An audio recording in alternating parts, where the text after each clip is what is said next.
Bienvenidos a otro episodio de Atlanta Dulce Hogar, un podcast dedicado a bienes raíces, comprar, invertir, vender. And in this occasion, I got with me, it's not going to be about real estate, it's going to be about the city of Sugar Hill, or let's say elections, or I don't know, politics maybe? But I have the pleasure to have with me Brandon Hembree. He's the mayor of Sugar Hill, and thank you so much for coming. Thank you. I'm glad to be here. This is my second time here with you, Miguel. And I know. I love coming over to Roswell, even though you're a resident of Sugar Hill. Yes. I love coming over here and talking to you. I recently moved, and it was because Sugar Hill has gone a little up, all the value in the houses, and it's been more like, I was telling a friend, and it's like more people want to be there. And I remember when I got there in 2018, wasn't like this city that everybody wants to go to. In fact, I remember, what? Are you moving all the way to Sugar Hill? And I'm like, all the way? Like, it's right there. It's like next to, and now I moved a little farther away, with 10 minutes away, but I still have not my life, but some part of my life around Sugar Hill, because we attend Sugar Hill Church, and we were so happy. It was hard to leave, but it was more like a economy decision more than anything. I understand. When I don't even know when the elections are coming. The municipal elections are coming up pretty soon. Okay. So in October, for several weeks, we'll have early voting. And then, of course, the regular voting day is November the 4th. Okay. And that's for municipal means like mayor too? Mayor, and then a couple city council positions. Council positions. Are up for reconsideration as well. I forgot somebody I know. I know somebody that is running for council. And I follow them in the social media, but I have no idea. I forgot her name. Samantha Paiove. Yes, her. Yeah, yes. She's running for one of the seats. If you have to explain to somebody why isn't it at the same time at the presidentials, or like somebody like me, I'm an immigrant. I all that I have seen, and my wife, I was telling her about showing, like, you were coming here, and she's the editor, and she was like, when is that happening? Like, because there's not much propaganda. There's not much, you cannot put like signs or many things, right? There is ordinance about that. In Sugar Hill, at least, and it would depend on the city. Okay. You can put out signs. Mm-hmm. You just can't put out certain size signs. Oh, okay. Without a permit. But that is pretty typical across in Georgia in elections. And you raised a good question, a good point that people talk about a lot, and that is why are presidential elections and state elections held separately from municipal elections. And I think the reason why that is the case in Georgia and in the United States is because each jurisdiction handles their own elections, and so if you had a state and presidential election the same time as a municipal election, you would more than likely have to go and vote at multiple places. And in Georgia, at least, our structure is to kind of stagger those elections. They don't occur at the same time. Okay, so that makes it less, let's say, like, easier for people to go one place and then do everything in there. It does make it easier, but interestingly enough, for whatever reason, voter turnout in municipal elections is very, very low. Even though it's really the most apparent. Like, if you're living within Sugar Hill, it's hard to not notice because of all the campaign signs and the election signs. Yes. But sometimes I don't even know what, like, as an immigrant, it makes, sometimes it's like weird. It's because, I'm trying to compare with my country, and which is Venezuela, and over there, oh my God, the amount of garbage for propaganda that they put up, and that they, like, in the city and everything, there are ordinances, there are laws and things that you can't, restrictions, but it's amazing how, like, it's really, really different. for one thing is that when you have an election, it's always on Sunday and it's at a school. Is so here? No, you can vote in the city hall. Here we have early voting, and you can vote for several weeks, Monday through Friday, and even on Saturday. Yeah. And that is really to give an opportunity for people to have as many chances to vote as possible. So you can even vote remotely, right? Like if you're living somewhere because of work. That's right. You can request an absentee ballot and vote. Wow, that blows my mind to like have an absentee ballot. It's like if you're not here, you're not voting. Yeah, it's a really small percentage of people that take advantage that does of that. Yeah. So this is your first term that you're finishing, right? Please That's correct correct. me. Yeah. And now you decided, you weren't gonna run again, but you're like, I feel good. I think I can do more for Sugar Hill. You've been living a resident of Sugar Hill for more than 20 years, right? Yes. Yeah. What can you tell me about it? Like, how was Sugar? When you got there, the train just fell on the railroads, right? When I first moved to Sugar Hill about 30 years ago. Wow. And grew up in Gwinnett County most of my life, and so have experienced all of the growth that has happened in Gwinnett County. But when I first moved to Sugar Hill, it was my first home that I purchased, and so for $1 probably. I wish it would have been. Yeah, it right. would have been $1, but I at that time I was making a choice to invest in the community, and you're never sure what your forever home will end up being, but I've since decided that is my forever home. So your first one was your forever home. Yeah. That's something interesting, because they usually say you don't do that. Yeah. Now I guess because it was 20 years ago, statistics, and of course this is part of it, like not being part of statistics is part of the statistics. Yeah. And they usually say that you buy your first home, then you gain that equity, and then you buy your forever home. But it happens to you. Was it because you fell in love with the city? I did. I fell in love with the city. I was single at the time, and so and had been for I purchased a home when I was 30. Wow. And so nice. I had taken the time to pick out what I wanted, and then when I married my wife, and she moved here to be with me, and we made the home together. Nice. And it's just it's just a decision that you make, and yes. we love where we live, and we want to continue living in the home that we purchased. Yeah. Nice. Because you made it your own, and for so many years, I'm sure. Have you done probably upgrades to the house and stuff, and then accommodate to your needs? When I married my wife Tara, there were some changes that needed to be made that she wanted to make, and more flowers, more girly stuff, right? Yeah, things like that, and hardwood floors, and marble countertops, and just certain things that she wanted to put in the home. And then as we've gotten older, and there are changes that we've wanted to make together, like an outdoor seating area, just things that we can. Is she from the area too? Like, or she fell in love with Sugar Hill? She is from Blue Ridge, Georgia. Okay, so right there, which is in North Georgia. It's not too far from Sugar Hill, but a little bit of a different background than I had. It's a little bit mountains. That's right. Yeah, a little more rural and small town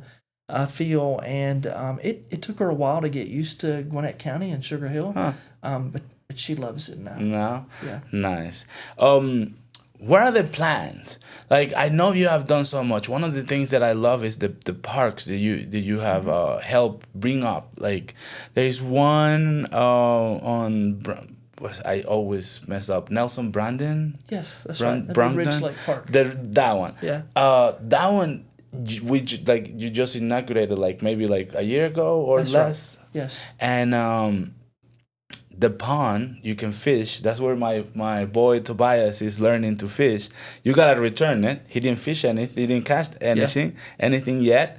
But he's learning. He likes it, and it's funny because the first time he goes, he's like, "So it's all you do?" And I'm like, "Well, you gotta build patience." Yes. Because he plays soccer, so it's so different, soccer and fishing. But that's a great. Which other parks? Because I've seen that one, and I think it's great. And then like the E. Robinson and Gary Perkle, those are parks that have come up like recently. Yeah. 2018 was I remember they just put the park like the little rides or Right. in Gary Perkle. Yeah. But what can you say? Is there about those, and then is there a projection to build more? Yeah. So we have put a lot of emphasis on parks, recreation, and green space. The two newest that have happened within the last probably 2 to 4 years are Rich Lake Park, which you mentioned has the fishing pond. Yes. And we actually partner with the Department of Natural Resources to stock it with fish. And so we did start out initially with catch and release just because we want the population of fish to build up. To grow and then be able to maybe... I'm sure it's not so you can go get your meal. Most of the fish right now are pretty small anyways, and probably not... probably not even an appetizer. Yeah, no, I don't think so. And then the other one that we just recently opened was Goldmine Park, and it is the trailhead for the Sugar Hill Greenway, and we currently have 6 miles of the Greenway done. And so those are the two that we've opened. We have plans for several more outdoor investments. One is Champion Tree Park, which is in our downtown area. Okay. And we just started the community input part of that project. And then we have plans to do an inclusive park for children with special needs. Yeah, the disabilities. That's right. And we just did the community input for that. That's great. Well. I never thought of that because whenever you don't suffer something, you don't think of that. Yeah. But thank God my children are really healthy. But that's something that I've never seen, I never heard. It's first time I see inclusive park. Wow. Because they also want to have fun. That's right. And our schools, a couple of our schools have done inclusive parks, but they're not open to the community. They're just available to the children during the day. And so this one would be a public park, and it would be available for everyone to use. And you have so many, like there's baseball in E. Robinson, also in Gary Perkle doesn't have baseball, but it's football, soccer. That's right. And the community is active in there. Yeah. Do you know the schedule? Because I know there are some private academies that go there, Gary Perkle, and it's private, but still it's for the community. Now, do you know if anybody can go and use it in any time? Like, play soccer, for example? Yeah, I think we have 6 to 8 different fields at Gary Perkle Park. Most of them are allocated for soccer programs, and we obviously league schedule there a lot, but outside of that time, it's open. It's to open the community as well. To anybody that wants to go. I've played there, like pickups, like you go there, soccer usually. And in addition to that, there's 2 E.E. Robinson parks. There's 2 separate ones. One is designed for baseball and softball, and then the other is designed for soccer and football. And those are open to the community as well. The E. Robinson, I think, is one like right next to Sugar Hill Elementary, and then one like on Peachtree, Peachtree Industrial. That's right. The baseball, softball fields are the ones that are close to Sugar Hill Elementary School, and then the soccer and football ones, they're close to Gwinnett Church. Nice. Oh, I see. Like next, like almost like to Swanee, right? That's right. And then, okay. Yeah. I think I've seen the end. It's like There's a splash pad there as well as a Uh-huh. playground and some tennis courts too. Nice. That now that you mentioned the splash pad, we use it a lot during the summer Yeah. in the right in front of the Sugar Hill City Hall. Yeah, that's the downtown. Do we splash pad. have any other projections? Because I feel like there's some areas probably like the city would have to acquire or something. Yeah. But there's some areas close to the East Center that might make an expansion. Is that something that you've been thinking about? You're gonna propose maybe to the city and the councilling? We don't have any plans right now to expand the gym. Okay. We've talked in the past about various things like an auditorium or swimming pool, and that'll probably be up to future mayors and city councils. Yes. Oh, okay. It's not anything that we have on the plans. Right now on the plans, but maybe it's because there is a lot of land being sold right now, and in front of the Sugar Hill East Center, there's like some buildings also. Yeah. I don't know if it's part of the Sugar Hill city, because sometimes it's funny how like it's shaped, because you can have like an area, but then there is a little other areas that are not connected, but it's part of Sugar Hill. Yeah. Is that the one that coming from I guess is Peachtree, and then like if you're going to Sugar Hill Church or to the East Center, right there they're building. Is that part of us, or is something else right there? I think they're doing like So if it's on the church side, yeah, that but is what's on the other side. That's what's proposed to be the inclusive playground on the church side. Oh, okay. And then we have what's called the landing, which is the area around The bowl. landing. And you can consider that a pocket park. Is where we hold our farmers markets. Yes. And that Every Tuesday, right at 7, That's right. the farmers market. Yep. Nice. So these elections are gonna come in November. Right.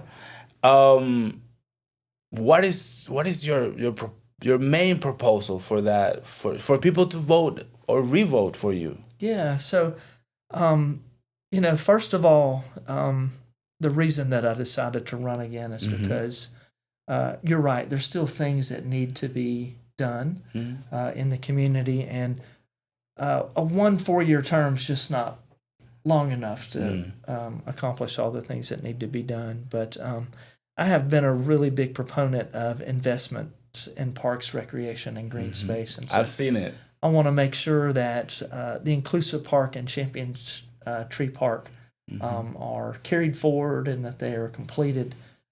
We also have some outdoor facilities that we're talking about along the Chattahoochee River. And so I think the last time I was on the podcast, I mentioned that we have a significant amount of acreage there that connects to the National Park Service property. Nice. And our Riverlands Authority is currently going through the process of working to do some mountain biking and hiking trails on that property. And so I want to make sure that gets done.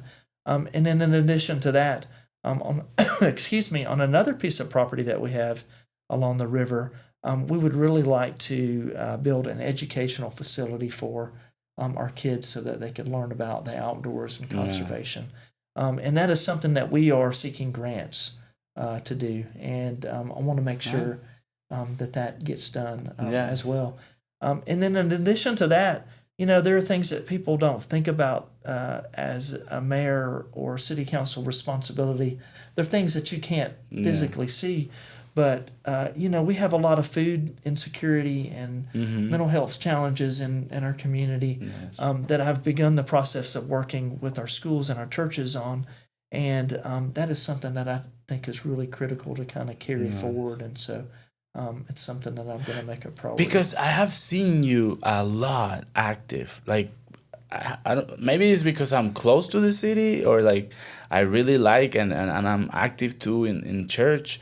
I've seen you there, but you just don't go to one. You go to most of them or all of them. I don't want to say all because I don't know, but usually, like, I'm sure you're always active on like participating on the city, not just like your part of the city, but also the external parts, like the churches, Yeah. the even the schools. Yeah. Like Sugar Hill Elementary, that's where my oldest son used to go, and I saw you there, like participating, even in the pro dads or so. Didn't I see you? I'm that's not right. sure. Yeah. Yeah, I do. I do it for two different purposes. So, with our churches, I mean, they're important partners in everything that's done Yes. in a community, and manpower and dollars are always the challenge in accomplishing what you need to do in the community, and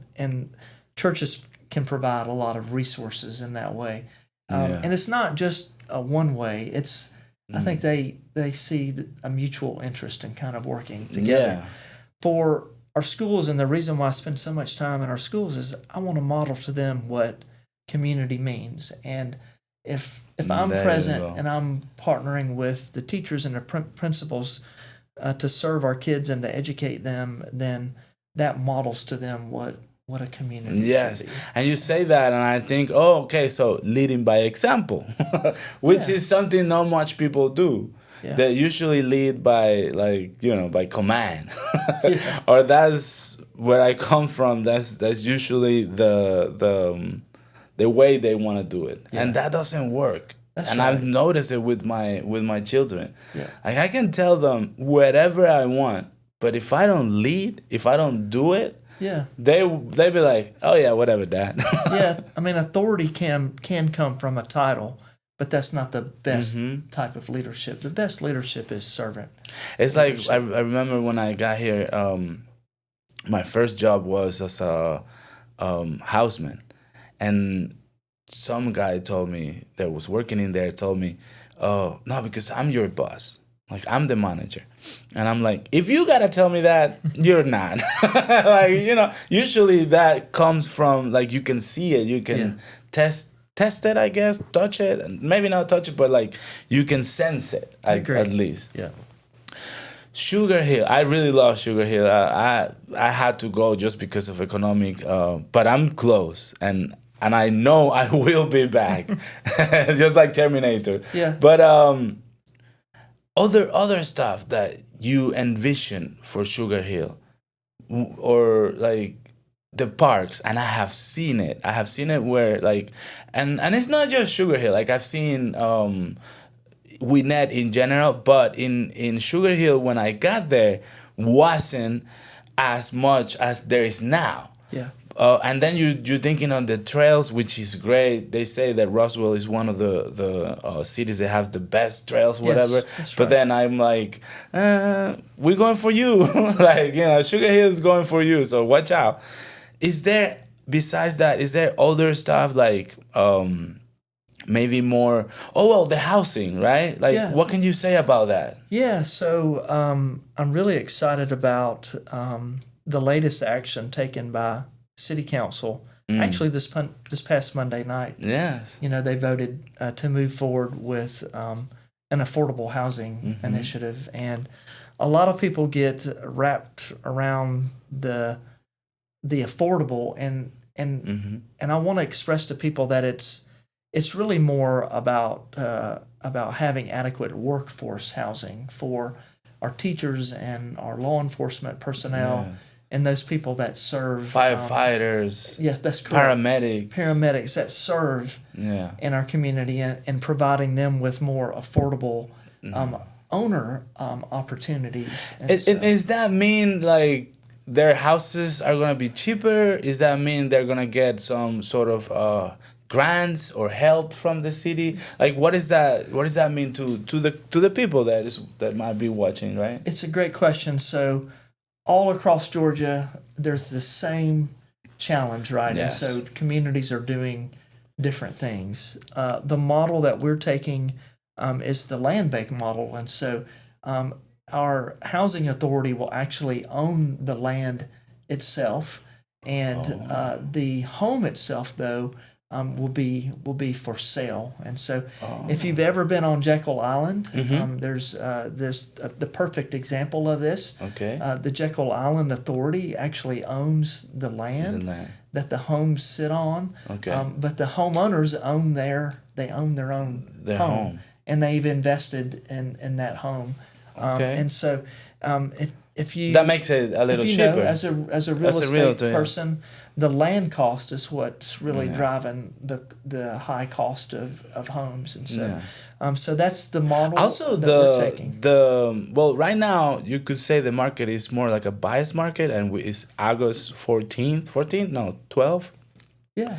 And but really is more like there's the interest rate, like it's a lot of stuff that is driving it. Yeah, a lot of there's probably 20 different factors. Yeah, factors. Thank you. And you can't control every factor. Yeah. So you do the best that you can. Exactly. Yeah, to impact some of the factors to help kind of lower the. So by somebody giving the land, that's a lot, because they will be the owners of the land, or for never. No, the housing authority owns the land. Okay. Yeah, owns the land. You actually own the physical infrastructure of the home.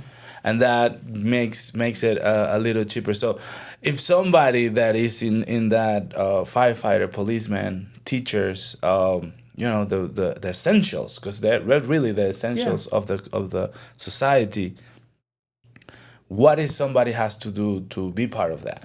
Well, first we have to. So we've just approved to move forward. And now it's gonna start the. That's right. So we'll put out we have some grant money that we've received to kind of help with the infrastructure. So you've got to put in utilities, you've got to put in stormwater, you've got to do all that. Okay. In the land that was given. In the infrastructure, and then we'll partner with a private sector home builder to actually build the homes, and then the homes will go on to the market for sale. And we'll figure out how we do that long term.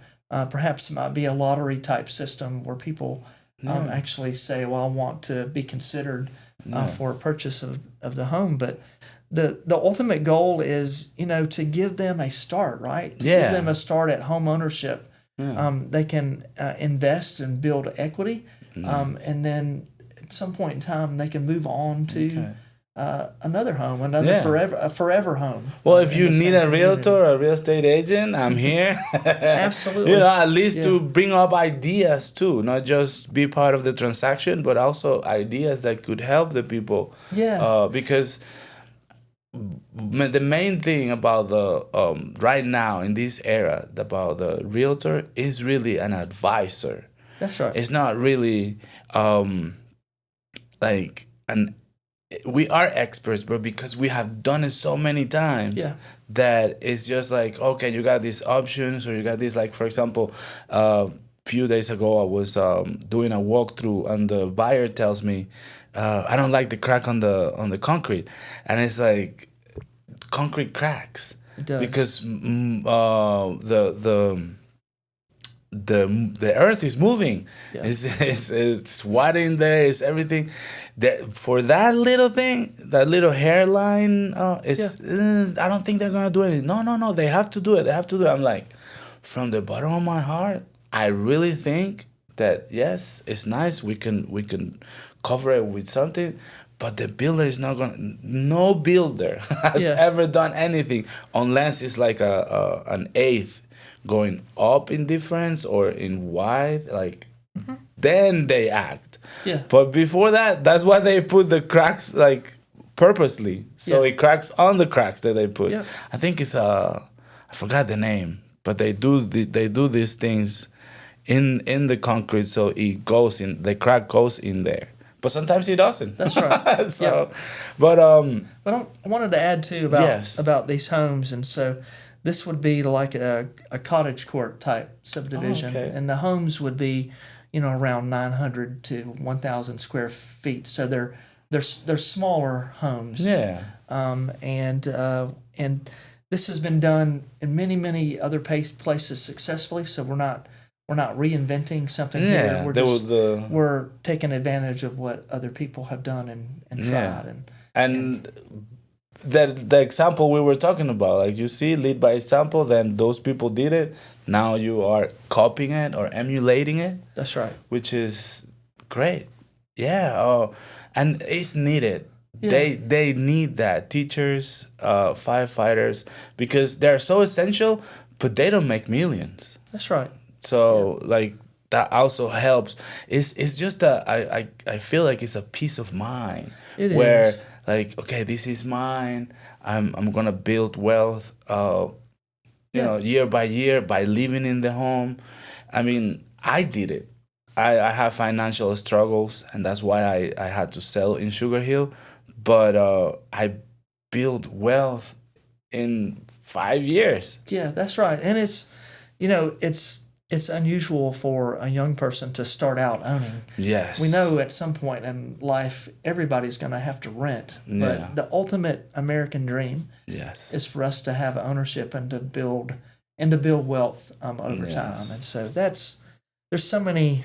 I mean, housing is something that is talked about a lot, and it's really time to take action. And unless you like to live under a bridge, everybody needs a a roof over their head. That's Everybody, no matter what. It's a very basic thing, and I was talking to somebody recently about, food insecurity challenges and mental health issues, and where it all really starts is how comfortable you are in life, and Where do you sleep? Where do you wake up? Where do you sleep, and where do you wake up, and do you have a place where you feel safe and where you can be warm when it's cold and cool when it's hot, and that's a home. And then when you have that very basic, that and food, then you're mentally healthy. Yeah, and then you just gotta be like positive and go there and make it happen for yourself. It's really about security. It's really about, like me, for example, like having my kids sleep easy, like not being worried about what we're gonna eat tomorrow, but about that, there is a lot of help here in churches. There is Georgia, I don't want to mess it up, but it's Georgia Mountain Food Bank. They help a lot. They help through churches, through many alliances or these nonprofit organizations. But housing is really important, so somebody can go make it happen for themselves. Yeah. Besides housing, besides parks, something else that you envision for Sugar Hill, because I feel like even though we don't have like those skyscrapers or those tall buildings, we really have a futuristic approach to the city. Because even though it's parks, like everybody is wanting to be more in the green out there. That's right. Yep. I think, something that Sugar Hill has to focus on is office space as well, in addition to housing. We have a very, very high percentage of small and home-based businesses. Yes. I'd say the last time I checked was probably 85% of our businesses are small and home-based. And when they grow, they need to have somewhere to go. And preferably, it'd be great if where they were born, they stayed. And so we have some investments in office space that are coming in the future that I think are going to be important for us as a community. Yeah, it's definitely something that we need. More people is working from home. Yeah. But for example, for me, it doesn't work. Because every time I open my laptop, my two little kids just poof. I'm like, what? How did you get here? Then you okay, let me play with you. And then you put it down, then they disappear. It's amazing. It's like a magic trick, I swear. Yeah. Every time I open the laptop when I'm at home, like if I have to do something really quick, because I try to not mix it because they want to be with me. Yeah. And it's amazing. I open it, boom. And we need those spaces. Some people can work from home, but not everybody. If you have little kids, Yeah. or if you have too many distractions, Yeah. you need the workspace. You mean like the WeWork or things like that, or No, I mean actual physical office space. okay, okay. Yeah. We have a new accounting firm that's moving to Sugar Hill. Oh, nice. They're going to be locating in our old city hall, which we currently call the Sweet Spot. But those are the types of office investments that I'm talking about. Nice. Yeah. There's something else you invested in, and I think it was nice, and it's the heart, right? Oh yeah.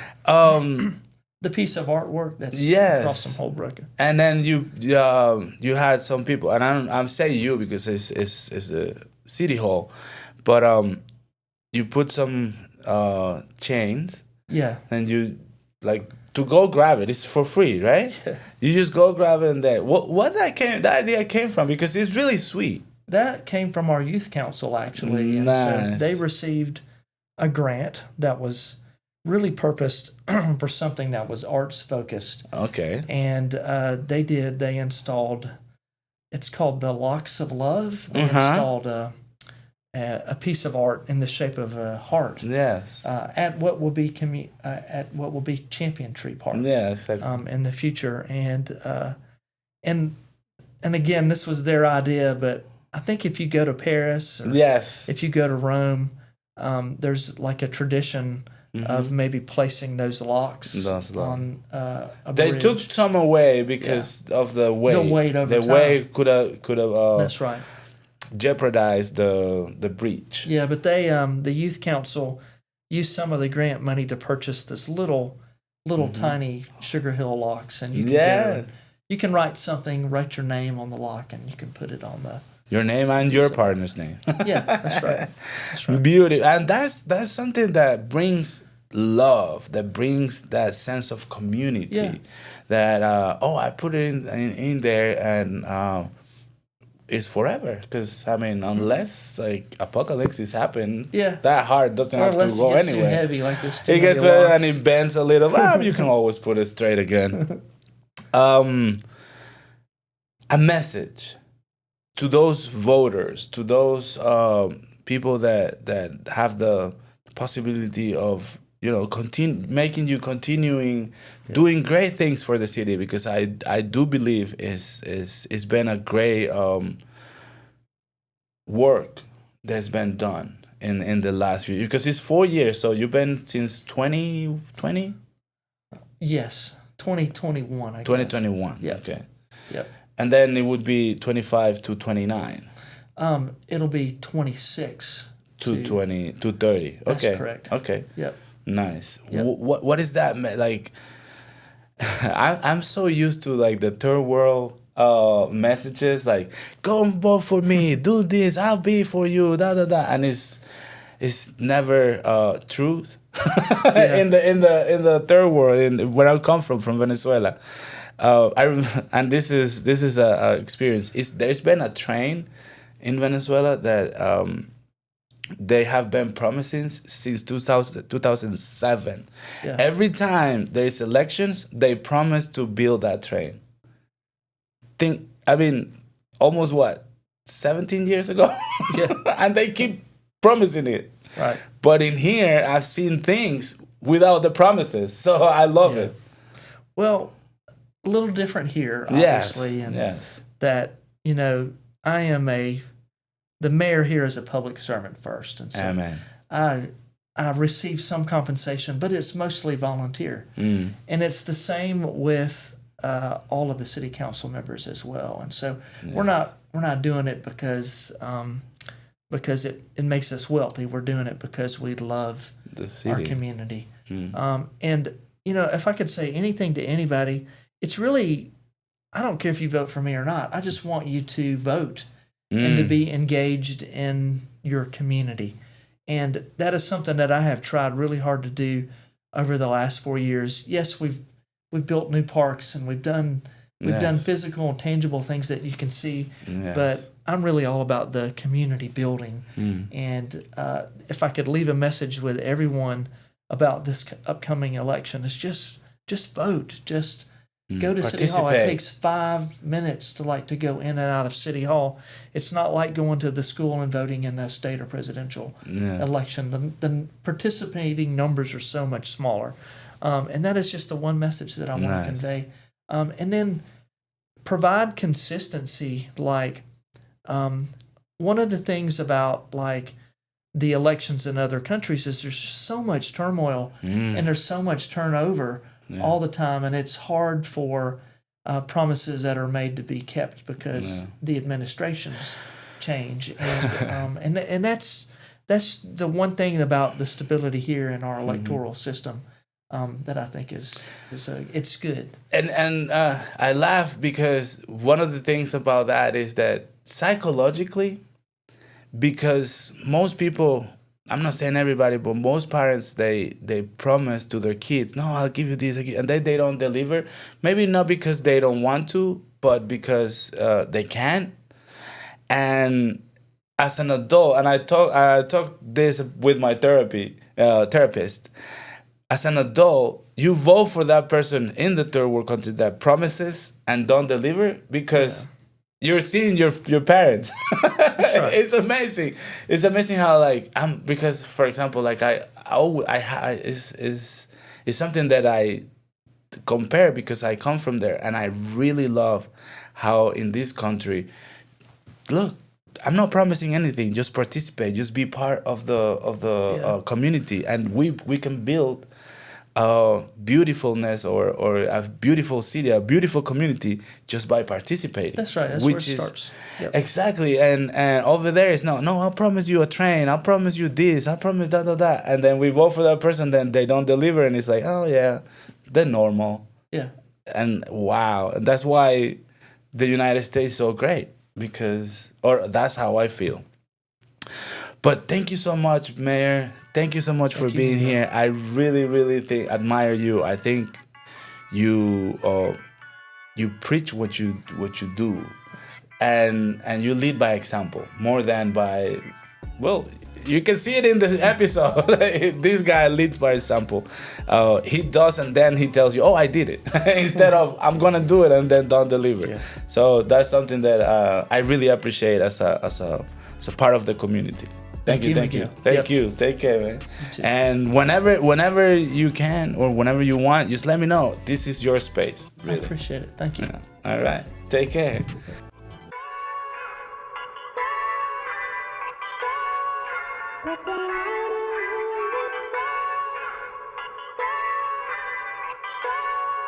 That's